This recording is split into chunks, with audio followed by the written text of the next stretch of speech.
మహాభారతం చివరి దశలో పాండవులు తమ రాజ్య పాలన అంతా కుమారులకు అప్పగించిన తర్వాత ఈ ప్రదేశం నుండే స్వర్గారోహణకి బయలుదేరారు. తింటే గారెలు తినాలి, వింటే మహాభారతం వినాలి అనేంత అత్యంత ఆసక్తికరంగా మహాభారత కావ్యాన్ని రచించిన శ్రీ వేదవ్యాసుడు ఇక్కడ ఉన్న ఒక గుహలో కూర్చొని గణేశుడికి వినిపిస్తూ ఉంటే ఆయన తన దంతంతో మహాభారతాన్ని గ్రంథస్థం చేసిన పవిత్రమైన గుహ ఉన్న ప్రదేశము. మన దేశంలో పవిత్రమైన నదీ సంగమంగా చెప్పబడే గంగా యమున సరస్వతి సంగమంలోని సరస్వతి నది జన్మించిన ప్రదేశము.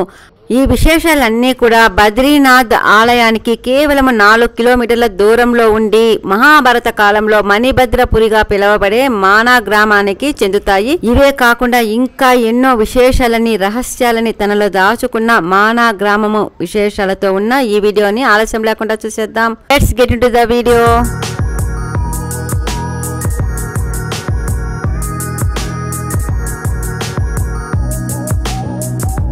మానా గ్రామము రావడంతోనే దాదాపు 1 కిలోమీటర్ ముందే మన వెహికల్ ని ఆపేస్తూ ఉంటారు. అంత రష్ ఉంటుంది అక్కడ. మానా గ్రామాన్ని మన భారతదేశపు మొట్టమొదటి గ్రామంగా చెప్పుకుంటారు. ఈ గ్రామము అయిన తర్వాత మనకు ఇండో టిబెట్ బార్డర్ వచ్చి టిబెట్ దేశము మొదలవుతుంది. మానా గ్రామాన్ని మహాభారత కాలంలో మణిభద్రపురిగా పిలిచేవాళ్ళు. పాండవులు తమ చివరి దశలో ఈ మణిభద్రపురి నుండే స్వర్గారోహణకి బయలుదేరారని చెబుతారు. ఈ దారి గుండా ఇలాగే వెళితే మనము చివరిగా స్వర్గారోహణ మార్గము చేరుకుంటాము.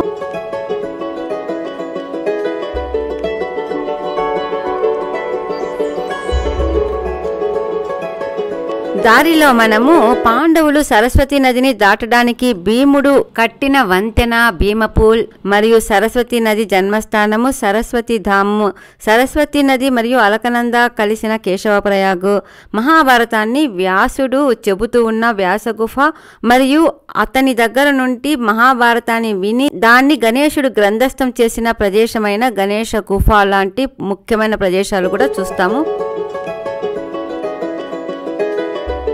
ఈ యాత్రలో మనము మొదటగా గణేశుడు మహాభారతాన్ని గ్రంథస్థం చేసిన గణేశ గుఫ చూస్తాము.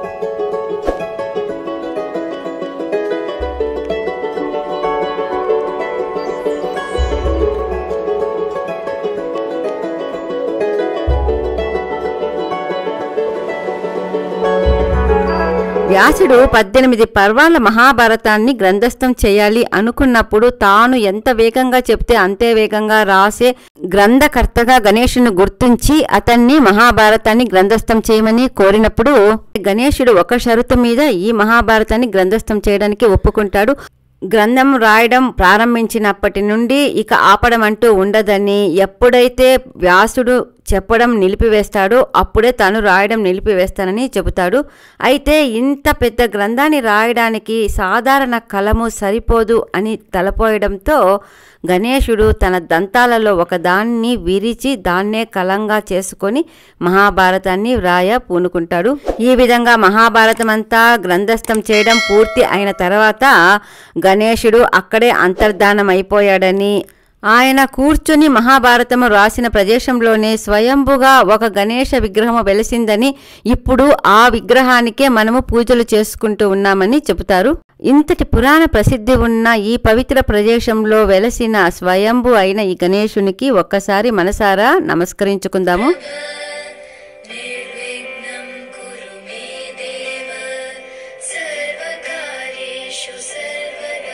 గణేశుడు వెలసిన ఈ గుహ చుట్టూ ఒక ప్రదక్షిణ వేయడానికి కూడా సన్నని మార్గము ఉంటుంది. ఈ దారిలో మనం చూసే రెండవ ప్రదేశము వ్యాస గుఫ. గణేశ గుఫ చూసుకున్న తర్వాత దాదాపు 1/2 కిలోమీటర్ దూరంలో వ్యాస గుఫ ఉంటుంది. దూరం అయితే తక్కువే కానీ పైకి ఎక్కాల్సి రావడం చేత కొద్దిగా అలసటగా అనిపిస్తుంది. 100 వరకు మెట్లు కూడా ఎక్కాల్సి ఉంటుంది. చార్ధామ్లో ఏ ప్లేస్ చూసినా కూడా ఎంత కష్టమైనా సరే అక్కడికి వెళ్ళిన తర్వాత కష్టమంతా కూడా ఉఫ్ఫని వెళ్ళిపోతుంది.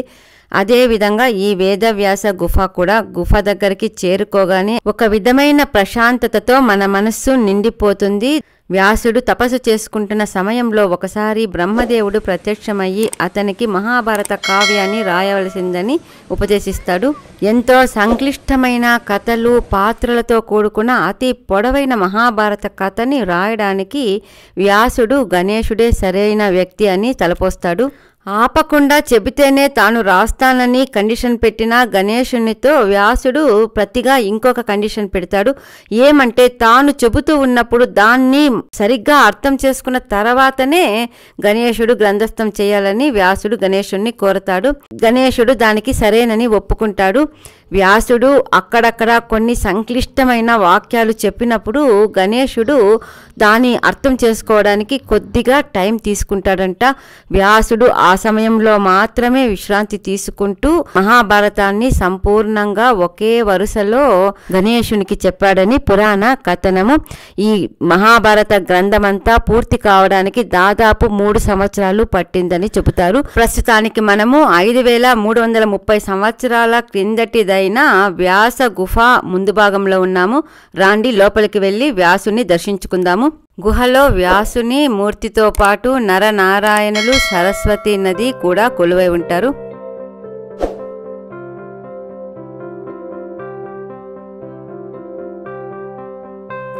వ్యాస గుహ పైభాగము రూఫ్ అంతా కూడా పుస్తకాలలోని పేజీలలాగా వ్యాసుడు తన మహాభారత గ్రంథాన్ని అక్కడ ఉంచాడా అన్నట్లుగా పుటలు పుటలుగా కనిపించి మనల్ని విడ్డూరపరుస్తూ ఉంటుంది.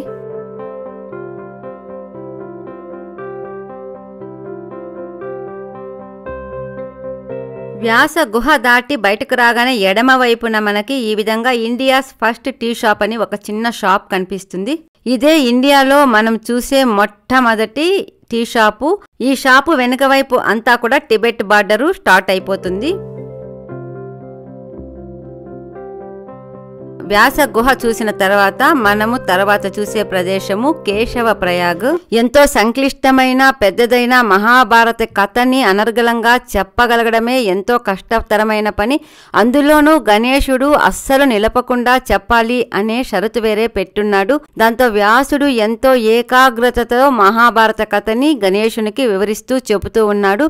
ఆ సమయంలో అక్కడికి అతి దగ్గరలో జన్మించిన సరస్వతి నది ఉరకులు వేస్తూ ఉరుము మెరుపుల శబ్దం చేస్తూ ప్రవహిస్తూ ఉంటుంది.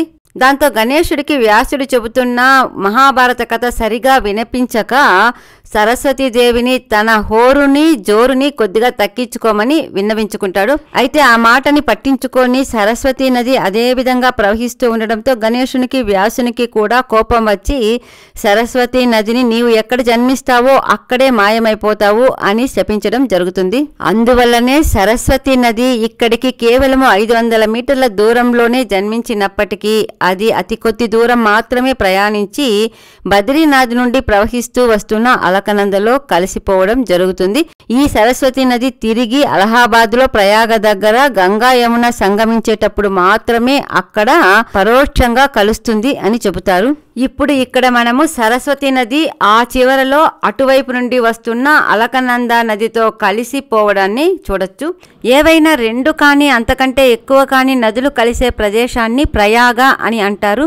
ఈ విధంగా ఇక్కడ అలకనంద మరియు సరస్వతి లాంటి పవిత్రమైన నదులు సంగమించడం చేత ఇక్కడ ఈ ప్రదేశాన్ని కేశవ ప్రయాగ అని పిలుస్తారు.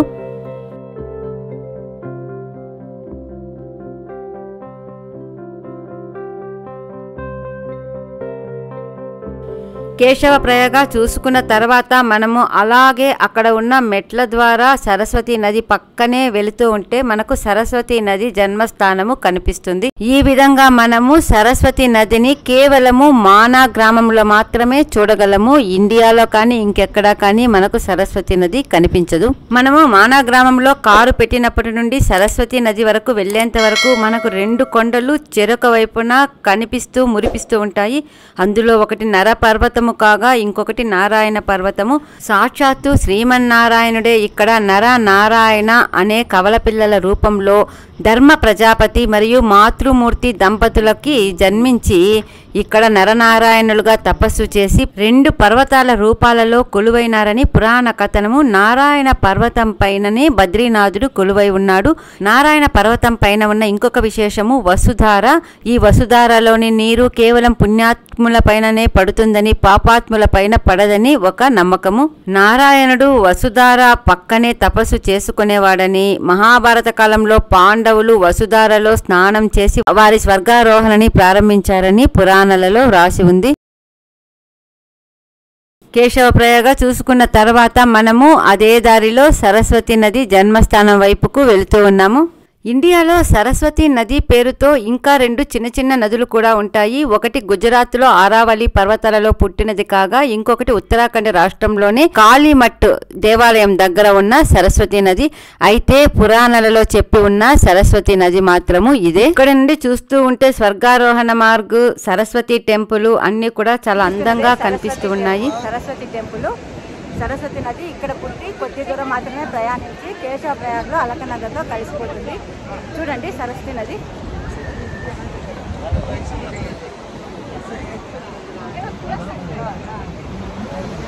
అదిగో అక్కడ చిన్న రంధ్రం లాగా కనిపిస్తున్నది కదా, అదే సరస్వతి నది జన్మస్థానము. అక్కడ నుండి అది ప్రవహించి ఇలా వచ్చి కొద్ది దూరం మాత్రమే ప్రయాణించి అలకనందలో కలిసిపోతుంది.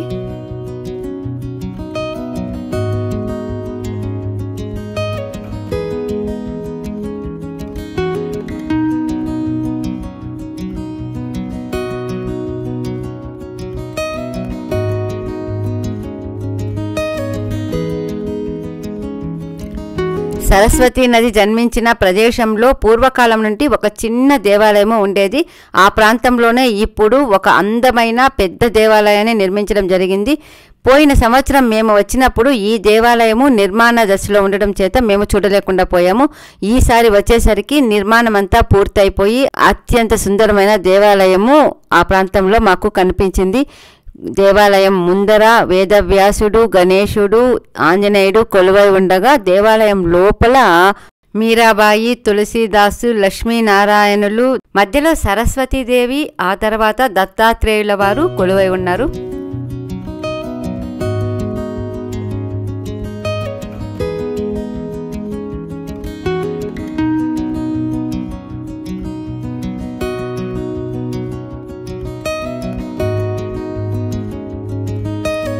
దర్శనం చేసుకొని బయటకు వచ్చి నిలబడుకుంటే సరస్వతి నది అత్యంత సుందరంగా మనోహరంగా కనిపించింది.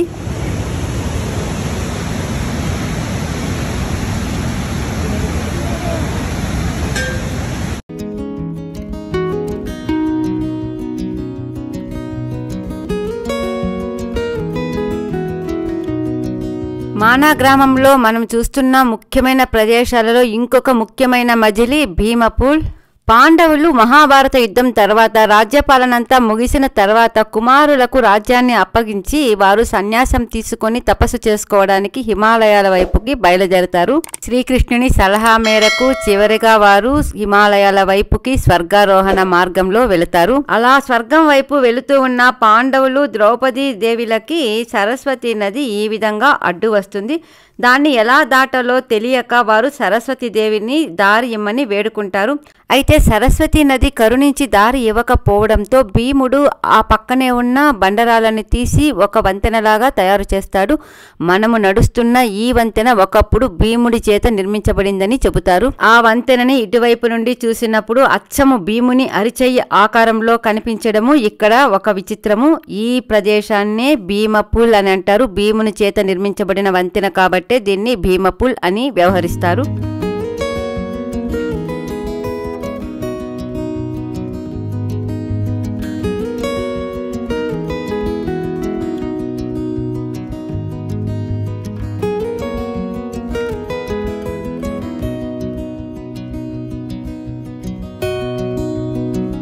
మనం ఇప్పుడు ఎలాగైతే అవతల వైపు నుండి సరస్వతి నదిని బ్రిడ్జి ద్వారా దాటుకొని యువతలకి వస్తున్నామో అదే దారి గుండా పాండవులు యువతల వైపుకు వచ్చి హిమాలయాల వైపుగా స్వర్గారోహణ చేసినట్లుగా పురాణ కథనము.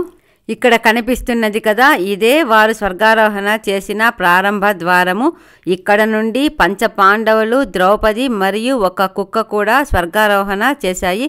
అయితే మొదటగా ద్రౌపదీదేవి ఈ స్వర్గారోహణ మార్గము ప్రారంభమైన కొద్దిసేపటికే తనువు చాలించింది. ఆమెకి ఇక్కడ ఒక ప్రత్యేకమైన దేవాలయం కూడా ఆ ప్రదేశంలో నిర్మించడం జరిగింది.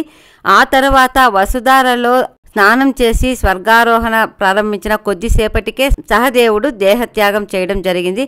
ఆ తర్వాత నకులుడు, భీముడు, అర్జునుడు వరుసగా దేహత్యాగం చేయడంతో చివరికి స్వర్గానికి ధర్మరాజు మరియు అతని వెంట ఒక కుక్క మాత్రమే స్వర్గాన్ని చేరుకున్నట్లుగా పురాణము. లాస్ట్ ఇయర్ మానా గ్రామము విజిట్ చేసినప్పుడు స్వర్గారోహణ ద్వారం తర్వాత ఖాళీగా దారి ఉండేది. అయితే ఇప్పుడు స్వర్గారోహణ ద్వారం అయిన వెంటనే ఈ విధంగా పంచ పాండవులు, ద్రౌపది, ఒక కుక్క స్వర్గారోహణ చేస్తున్నట్లుగా బ్రాస్తో చేసిన విగ్రహాలని తయారు చేస్తూ ఉన్నారు.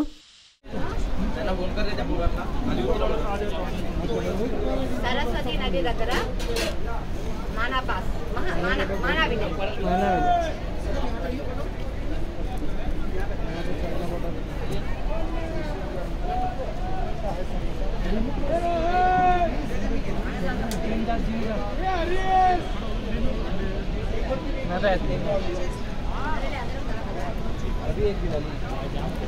అందమైన మానా విలేజ్లో చల్లని సాయంత్రము ఈ విధంగా చుట్టూ అందమైన ప్రకృతిలో వేడివేడిగా టీ తాగుతూ బిస్కెట్లు తింటూ ఆ అందాలన్నీ ఆస్వాదిస్తూ ఉన్నాము.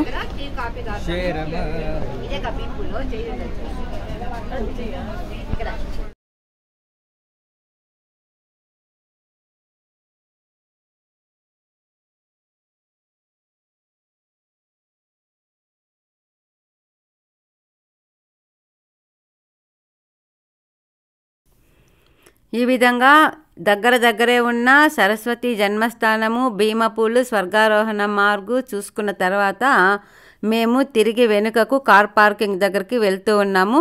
దారిలో ఘంటాకర్ణ్ మహాదేవ్ టెంపుల్ చూడబోతూ ఉన్నాము. కేదార్నాథ్ ధామ్కి భైరవనాథ్ ఎలాగో అలాగే బద్రీనాథ్కి ఘంటాకర్ణ్ క్షేత్రపాలకుడు. ఘంటాకర్ణ్కి ఆ పేరు రావడం వెనుక ఒక పురాణ కథని చెబుతారు. ఘంటాకర్ణుడు శివుని భక్తుడు. ఆయన ఎంత శివభక్తుడంటే ఆయన చెవిలో కూడా నారాయణ శబ్దం వినకూడదని చెవుల దగ్గర ఎప్పుడూ గంటను పెట్టుకుని తిరుగుతూ ఉండేవాడు. ఈ విధంగా బద్రీనాథ్లో సర్వవేళలా వినిపించే బద్రీనారాయణ మంత్రాన్ని అతడు వినకుండా ఆ విధంగా చేసేవాడు. ఈ విధంగా నిరంతరము శివుని స్మరణతో ఉండి చివరికి అతడు శివుని దగ్గరకు వెళ్ళి తనకు ముక్తి ప్రసాదించమని కోరుతాడు. అయితే శివుడు ముక్తిని ప్రసాదించేది కేవలము శ్రీమన్నారాయణుడే అని, అతన్ని శరణు వేడితే తప్ప ముక్తి దొరకడం దుర్లభం అని చెప్పడంతో అప్పటి నుండి ఆయన బద్రీనాథ్కి వచ్చి బద్రీనాథ్ని సేవించడం మొదలు పెడతాడు. అతని సేవకి భక్తికి మెచ్చిన బద్రీనారాయణుడు అతన్ని క్షేత్రపాలకుడుగా నియమించి ఇక్కడే ఉండమని దీవించడంతో ఘంటాకర్ణుడు ఈ విధంగా బద్రీనాథ్కు క్షేత్రపాలకుడుగా ఇక్కడే ఉండిపోయాడు. ఇవండి ఆద్యంతము ఆసక్తి కలిగించే పురాణ విశేషత కలిగిన మానా గ్రామము విశేషాలు. ఈసారి మీలో ఎవరైనా బద్రీనాథ్ యాత్ర చేస్తూ ఉన్నట్లయితే మానా గ్రామాన్ని చూడడము అస్సలు మిస్ కావద్దు. మానా గ్రామము అందమైనది, అద్భుతమైనది కూడా. ఇంతటితో ఈ వీడియో అయిపోయింది. ఈ వీడియో మీకందరికీ నచ్చి ఉంటుందని ఆశిస్తూ ఉన్నాను. తొందరలో ఇంకో మంచి వీడియోతో మళ్ళీ కలుద్దాం. అంతవరకు సెలవు. ఇంతవరకు విద్య విండోస్ని సబ్స్క్రైబ్ చేసుకోకుండా అంటే తప్పకుండా సబ్స్క్రైబ్ చేసుకోండి. నోటిఫికేషన్స్ వెంటనే రావాలి అంటే పక్కనే ఉన్న బెల్ ఐకాన్ ప్రెస్ చేయండి. Thank you very much. Bye bye.